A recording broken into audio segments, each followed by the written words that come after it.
that playoff game as anybody or anything. I mean, there's T-shirts now saying that mayor generated. I mean, yeah, he did nothing but serve us well.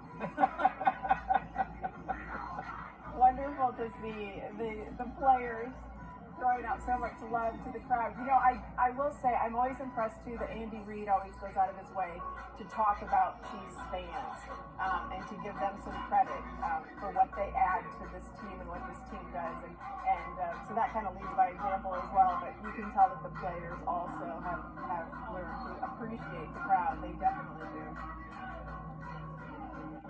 Hey guys, I know that you probably have a better view, but we saw about 6 double-decker buses pull in the Union Station, but I still think they're waiting for that one that has all none of the Chief players are on it right now because they're all mingling with the crowd. So I think most of the double-decker buses, we're just waiting for that one bus here at Union Station.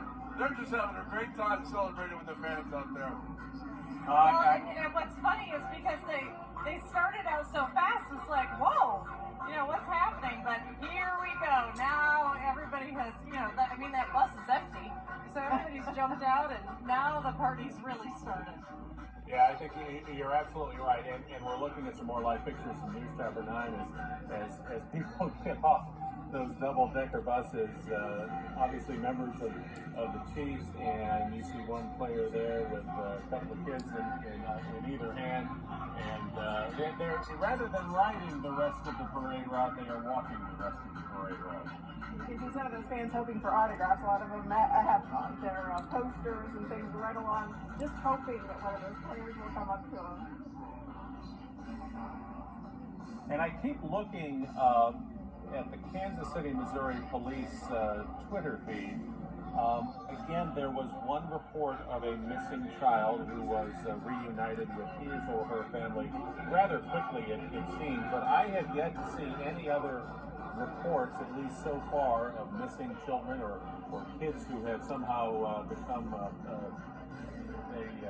they're lost, that mom and dad said happened to look one way and the kids went the other, and obviously there is that moment of panic.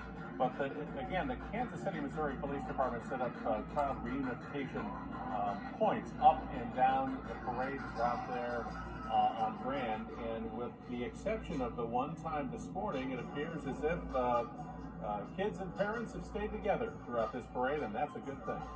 Sounds like we learn some things each time. You know, from the Royals parade, they learned that they needed those reunification sites, and sure, from each parade we learn, and hopefully we will have a whole lot more. We'll learn some from this for our next one. Yeah, and you really have to, Lana and Laura, you really have to, looking forward, I can't believe that this is going to be the last one of these that we get to enjoy.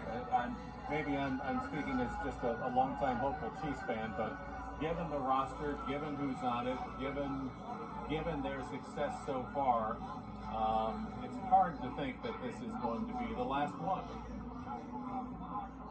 No, and you know what I keep going back to, and we were talking, you guys, I was listening to you guys talk about Sky Moore, and you know, my heart really kind of sunk for him when he was essentially demoted early on in the season because he was just having so many difficulties with those punt returns. And then to score a touchdown in the Super Bowl, whether he was on the wrong side of the formation or not, he certainly redeemed himself.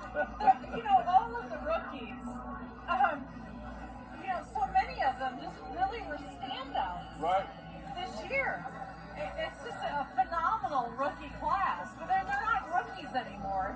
You know, I mean, now they're veterans. And then, you know, they're going to get better next year, you know, and there are going to be some tough decisions that are going to have to be made in the offseason, but this is a young Kansas City Chiefs football team. They're going to keep that core group together of Patrick Mahomes, Travis Kelce, and Chris Jones, and then those are the key parts. And then there's going to be some questions down the road about what they're going to do with Orlando Brown at left tackle, what they're going to do with Juju